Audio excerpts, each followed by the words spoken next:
Hello mga kaibigan. Ngayon ay pupunta tayo sa Okada. Sa ulan na. Casino ko. So, ito na tayo Ayan sa na. Okada. Wow, Okada! Drive. Ito yung nakikita ko sa TikTok. So, dito pa lang sa parking, very struggle na ang paghahanap ng parking lot. Nakatatlong ikot siguro kami sa parking lot bago kami makahanap ng space. Grabe, apakadaming tao siguro dito. So, yan.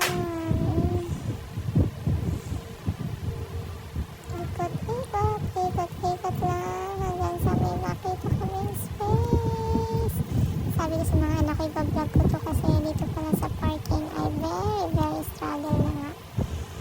Ayan o, kita nyo naman ilang minutes na di pa rin kami nakakahanap ng parking space. Diba guys?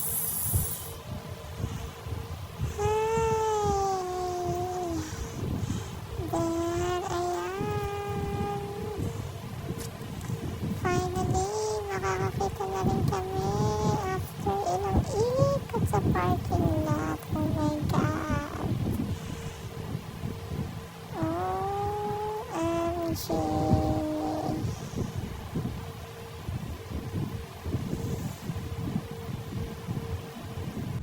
So, ang first namin hinanap, syempre, ang kainan.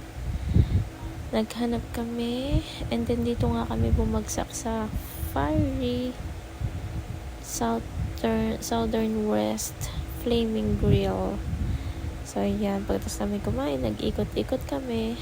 Alam niyo ba kung magkano naging bill namin dyan? Oh my God! Halos 4 na araw ko kay home credit.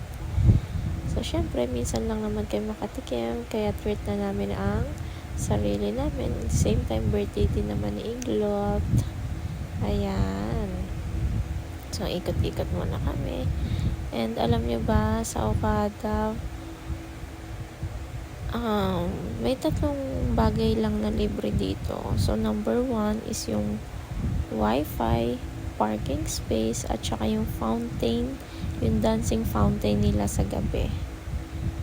Ayan, so family picture, ikot-ikot sa garden, ikot-ikot hanggang sa makapag-decide kami na paglaruin na yung mga bata dito sa play at Okada. Ayan, kita nyo naman, pero parang ako rin ang mas nag-enjoy dito sa dalawa na to. Ako lang talaga, tingnan nyo. Tingnan nyo naman yung tuwa ko dyan. Ang taas na yung gabi. So, nakakaba siya. Yung nagbagsak mo pa. Nakakababa sa taas. Yan, inabot kami ng 2 hours nga pala yan for 688 pesos. And then, yung additional fee sa adult is 288 pesos. So, naka 1.6 kami dyan. Dahil may service charge pa. Alright. Paghahanap ng places dito, lagi may service charge. Pero okay naman sa customers service nila.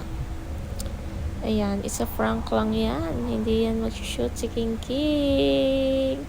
Dahil di niya abot.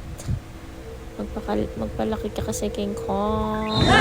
So, hanggang dito lang. Bye mga Team Iglot. See you on the next videos.